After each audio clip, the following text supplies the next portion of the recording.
What up, Jeff? What's Snoop happening with it? Dogg is in the building. What's with up, brother? I'm good. How you doing this morning? Man, I'm doing great, man. You know, I just want to thank you for coming on. Appreciate you. I love talking music and basketball with you. You're one of my favorite people to talk hoops and basketball and music with. So you don't even know that. Like, every time that you come on our show, me and Shaq or me and Charlie go, man, Snoop really know what the hell he's talking about with this game. Man, so Kenny, I've been with you since North Carolina, dog. I'm trying to tell you, man. I'm one of them babies, man, that grew up watching basketball in the 70s and the 80s and watching the game growing to what it is. So I got a lot of respect for people who come from those days of real basketball where you didn't have as much. It wasn't about the money. It wasn't about the money or the friendship. It was about the battle, and it was about the intensity on that basketball court. And everybody left it on the court. And that's the era that I come from. And I always respected you from the moment I seen you at North Carolina to making your way into the NBA to becoming a champion and an analyst. You off the chain with it, boy. Well, I appreciate you, brother, man. And you know, I'm going to go straight into the hoops before I go, because I can talk music. It's funny, like, I would rather talk music, but I'm going to go straight to hoops with you for a second. That's you right. know what? I'm going to go straight there. Everybody always asks you who's your 5 best Lakers, and you give. I've seen that answer. What one Laker could the organization have not lived without? Just one? If this guy wasn't there, the Lakers wouldn't have been who they were. Who was that one Laker? Just one. I'm gonna say half and half. I'm gonna say Magic and Kareem. Because to me, Kareem was the first rock that was standing alone. And then once Magic came, he got his back, and he made Magic better, and Magic made him better. And it was just one of those things where they got contagious, and everybody around them got better, and Showtime was born. And to watch Kareem and Magic transform basketball in general and basketball in Los Angeles, and just the culture, that skyhook, the flamboyancy that Magic played with, the way they high-fived and played with energy and communicated and speed, that was like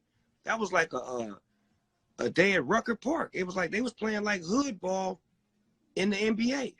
And they made it fun. They made it, even no matter if you wasn't from LA, you loved Kareem and Magic, and you loved the Lakers because they made the sport fun. Yeah. Why couldn't the Clippers ever be an LA town, brother? Clippers? I mean, if some people from, let's say, one city, let's say New York, and they got the Knicks in Brooklyn, some people can say, oh, I like both. Why could the Clippers never be in the heart of Snoop? I like the players, you know what I'm saying? But I could never like the team. I'm a Laker. Like, it's just certain things that you bred, you know what I'm saying? It's like it's part of my genetics. I'm a Laker. I bleed purple and gold. I mean, no disrespect to the Clippers. They always have great players, great coaches, great teams, but they just fall short. And I can't get with that. We got to get over the hump. How many championships the Clippers got? They don't have any Snoop. Oh, 0, right? They don't have any. No, they don't. Hello. They don't have any. Let go of my ego. You know what?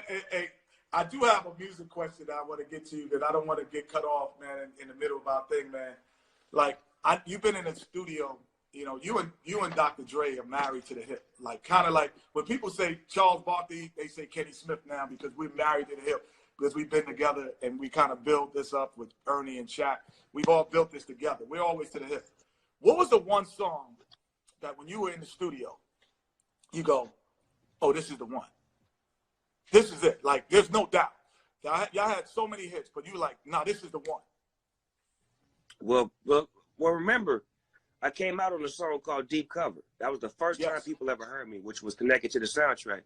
That record to me made me feel like I could make it. But once G-Thing, when we finished that in the studio, Nothing But a G-Thing, I believe LL Cool J came to the studio and heard that record. And it blew my mind that he had came to the studio because I was such a big fan, and he was listening to a song that I was on, and he actually said something to me like the record was dope or something like that. And I just remember LL Cool J saying something to me before this record had came out because he had heard it. And I was like, man, LL Cool J is the greatest of all time. If he could tell me that I'm going to be all right, I think I need to just really lock and load into this And it just felt good knowing that when you could play a record, the reaction that people would give you, how it would make people's faces squinch up and they would dance and the spirit would change and everybody would be happy. That's when you know you got to. Michael Wilbon and Stephen A. Smith, we all got knocked down a peg in that one. 84 points, the lowest amount of points, the fewest amount of points to win a game this season, regular season and playoffs. What'd you guys see? Well, it was an atrocity offensively. Nobody could hit shots. When you look at Devin Booker, he shot 8 for 22. Chris Paul shot 6 of 22. On the other side, Paul George was an absolutely awful 5 for 20 from the field, 1 of 9 from three-point range, and really went 12 of 16 from the free throw line. Missed 2 pivotal free throws in the fourth quarter. The other 2 he had missed on purpose. In the end, though, what it comes down to is this. The Clippers needed to step up and make something happen offensively. They put themselves in the double-digit hole. They weren't able to overcome it. And ultimately, that's going to be the story for why the Clippers lost this game more so than anything else. But I will say this. That's some hellacious defense played tonight. Yeah. That's some great defense. That's some 1980s and 90s defense. I'm dating myself. I don't care if the kiddies don't know what that means. Go to YouTube and find it. Right. That game had defense, and they let them play. But the Clippers can't wait until the third quarter to start to play as hard as they did in the third quarter in both games 3 and 4. They were in the Suns' head, I believed. Yeah. But you can't wait until the third quarter to do that because you're playing from behind by 16, like Stephen A. mentioned. So there's a lot to relive in this game, even though there was no artistry whatsoever. There's a couple of things we owe the viewers. Number one, Kendrick Perkins was right. We were wrong. We both picked the Suns. He picked the Clippers. Number two, we picked the Suns. He picked the Suns. No, we picked the Clippers. He picked the Suns. Yes. Number two, because we picked the Clippers, we tend to get a bit emotional about it. Let's just be honest about it, because we want our picks to be absolutely correct, and it wasn't tonight. But really, what it comes down to was this, Mike. I saw a Suns team that was running their offense but wasn't making shots. Right. I saw a Clippers team that, particularly midway to late in the third quarter and into the fourth quarter, were very, very sloppy and disoriented in my mind. All right, Kendrick's in the studio right now with a big smile on his face, by the way. Yes. You know he is. Yeah. Okay, what do you guys see moving forward? Game 5's Monday in Phoenix. I think it's over. I'm not saying the Clippers can't win, but I wouldn't bet my money on them, because if the Suns, with Devin Booker hampered, with Chris Paul working off some of that rust but still doing so, still able to go on the road and win a game like this, that crowd waiting back for them in Phoenix is going to be as rabid and as raucous as ever. I think the Suns are going to be ready as a result, and the Clippers are going to have to bring their A game. I just wouldn't bet my money on them in a Game 5. This has to be a very fulfilling game for the Phoenix Suns. They toughed this out. The Clippers came after them again, and they survived it with everything. Remember this, Chris Paul, he's on that list, of guys who haven't won championships: Stockton, Malone, Ewing, Mullen, the great players ever who haven't done it. Chris Paul wants to get to the finals and win a championship. And this is as good a chance. I mean, he had it in Houston, got sort of a game and a half away from it, and now he's right there again. I will say this. Hard to see them losing that game. We can't ignore this. I'd be remiss in neglecting to point out this pivotal point. Tonight we saw Paul George struggle from the free throw line. We saw the Clippers do the same. And that's what we have to pay attention to, particularly when you're talking about going back to Phoenix. It will take an A game from the Clippers to derail what appears to be the inevitable. That list, I didn't mention my man Reggie Miller. I don't want Reggie mad at me. That's right. No, you don't want to do that. Cover that It's up. not good to have Reggie Miller mad at you. That's just not wise. That's just not wise. All right, Stephen A. and Michael Wilbon, nothing but net, which we cannot say about the Clippers and Suns in Game 4. We'll see you at Game 5. The shots, and they didn't do that tonight. Meanwhile, the Suns, in a game where you just get it over with, get the win and move on, they did it. Why did Phoenix win? It was because of this man, DeAndre Ayton, the new modern-day right-handed David Robinson. Yes, I said it, the Admiral. This kid is very special. He dominated the floor on both ends of the floor. 19 points, 22 rebounds, 9 offensive rebounds. He was relentless on the glass, and he anchored the defense, being able to switch 1 through 5, guarding the guards on perimeter. And then, on top of that, anchor in the middle. The Clippers couldn't get nothing to the paint. That's why they had to settle for so many jumpers, because he did a phenomenal job. So with that being said, he was the best player on the floor, and this is the reason that the Suns won this game tonight. You make an excellent point about those switches, because we saw them exploit Rudy Gobert against the Jazz when he couldn't get to those shooters. Preach. Ayton has been getting there. So now the Clippers have to win 3 straight games over the Suns, 2 of them in Phoenix if they get that far. Where does this series stand right now heading into Game 5? Well, you know, I hate to go against Ty Lue because he's coming back from being down 3-1. But he don't have LeBron James, all right? And you're going back to Phoenix where this crowd is going to be rowdy. Role players play better at home. I'm expecting Devin Booker to get out of his slump. Phoenix in 5. All right, so in the receipt department, you had Clippers in 6, but I think I know the answer. You win even when you lose. No. In the receipt department, I had Suns in 6. Okay. Remember, it was a misunderstanding. You had to correct me. I had Suns in 6, but I'll take Suns in 5. Misunderstanding. That's what we're going with. Alongside, I like to be surprised by what Tim's going to show me. I genuinely have no idea what you're going to break down here, because that fourth quarter was a combination of fatigue, great defense, and just an inability for any shot to stay down. So what is it you're going to show me? Yeah, you would think on a night like this, I would go find 2 defensive plays in an 84-80 game. You would be wrong, my friend. All right, I'm going to find a couple of offensive possessions because buckets were hard to come by, but I like something Phoenix did at a critical time here. Start right here. Devin Booker's on a baseline against Patrick Beverley. This is one of his favorite spots. He likes to start out and come up the middle off an 8 and down screen. So that's the action they're going to get. But look at the read he makes at a critical time. There's a switch here. Now, Booker is going to come here off of this 8 and screen.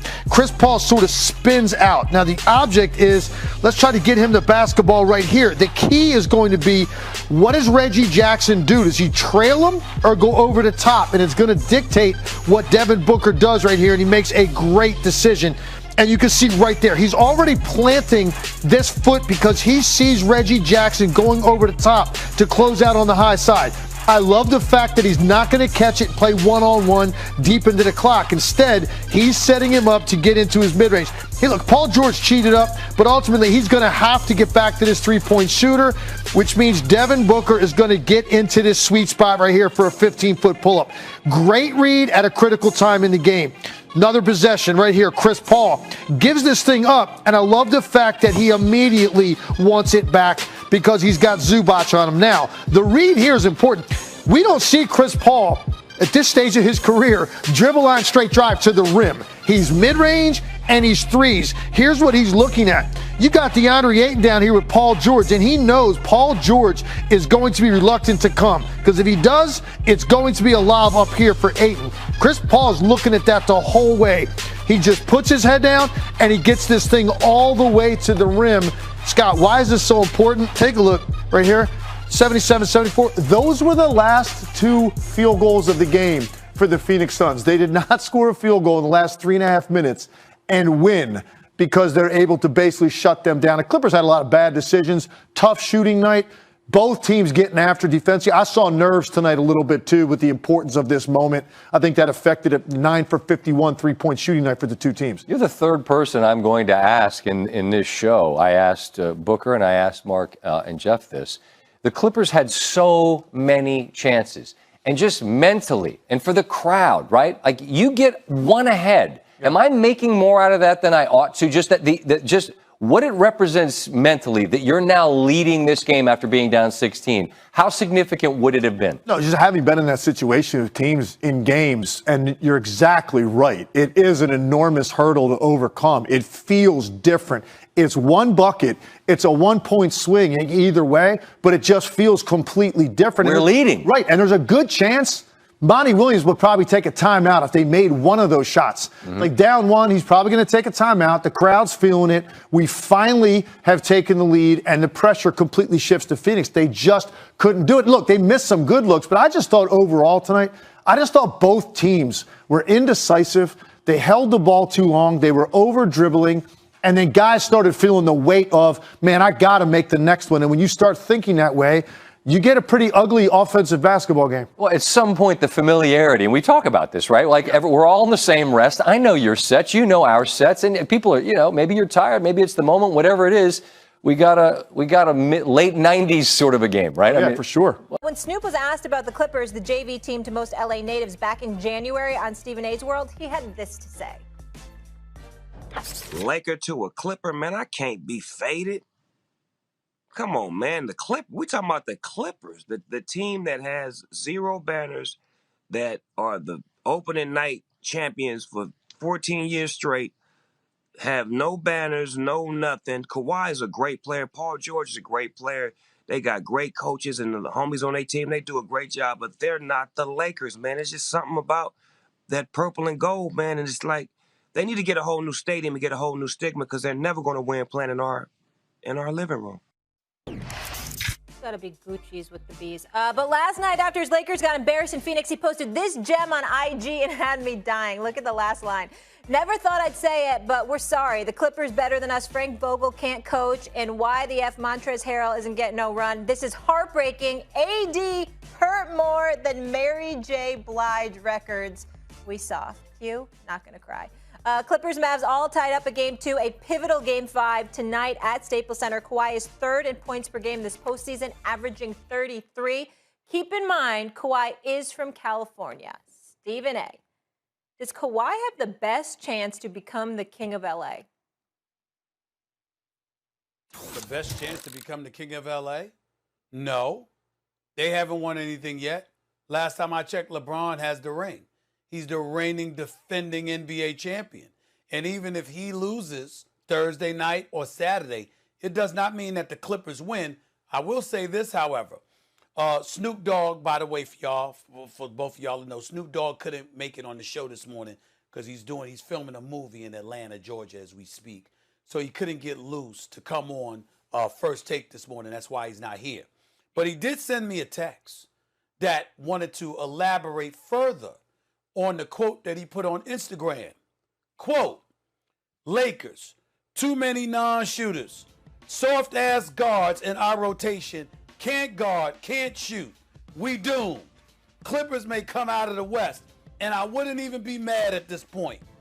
If Kawhi and PG-13 faced Brooklyn for it all, popcorn, get it ready. Yep. That's what he said. So I understand where he's coming from. I understand how we looking at the Clippers, but I would remind y'all that Damian Lillard dude that we just finished talking about, they still alive. Jokic, who you were talking about earlier, they still alive. And by the way, the Utah Jazz, even though Memphis is still alive, we expect Utah to win that series with a healthy Donovan Mitchell. They the favorites. So let's not forget all of those things as we sit here and talk about Kawhi as the king of LA. Just because the Lakers are out don't make you the king. You gotta win. The answer is, does Kawhi have the best chance to replace LeBron as the king of LA? Is yes. Yes, he does. He has the best chance. I may have been a year early on my LeBron decline prediction and Kawhi taking over prediction. And this is not like, will the Clippers flip LA? That'll never happen. That could happen with the Knicks and the Nets. You know why? The Knicks don't have the same equity in this town. They haven't won in so long. Lakers got crazy equity in LA. They've given that city more glory and championships than anybody. That town's never going to be a Clippers town over a Lakers town. But, Stephen A., we know this is true. And Molly, you've lived in LA. I've lived in LA. And Stephen A., you're out there all the time. Lakers fans and, say, Kobe fans are not always the same thing. Right? There's a big overlap, but there are people who are just Kobe fans. Yeah. There are Lakers fans who, if the Lakers are sorry and the Clippers are a powerhouse, will root for Kawhi and Paul George, especially since they're from there. So will they flip the town the way the Nets are about to flip New York? Because the Knicks have been sorry for so long. That's never going to happen in LA. Clippers will never flip it. But dudes like Kawhi and Paul George, yes, they can run the town, even if they're not on the Lakers, because they'll be hometown heroes who are balling in the absence of the Lakers' presence. So, yeah, Kawhi could become king of LA. That could happen. One thing. You. I just think to be the king, you got to have a crown. You got to have a crown. Yeah, you're going to have to win. You can't be the king just because LeBron loses. You got to win. You're going to have to win. Let me just say one thing, and I haven't lived in L.A. in a while, but I lived there about 4 years. And Stephen A., get in on this. When Max says that he knows Lakers fans that if the Lakers are out would root for the Clippers, I do not know any. Any Laker fan I know is so diehard for the purple. No, I didn't say Clippers. Kawhi and Paul George. I don't know that. Oh, well, yeah. you may have Lakers corrected fans yourself, but you originally said the Clippers. Yeah, I've never heard of a Lakers fan that would also root for Kawhi and Paul George or the Clippers. Ever. What Snoop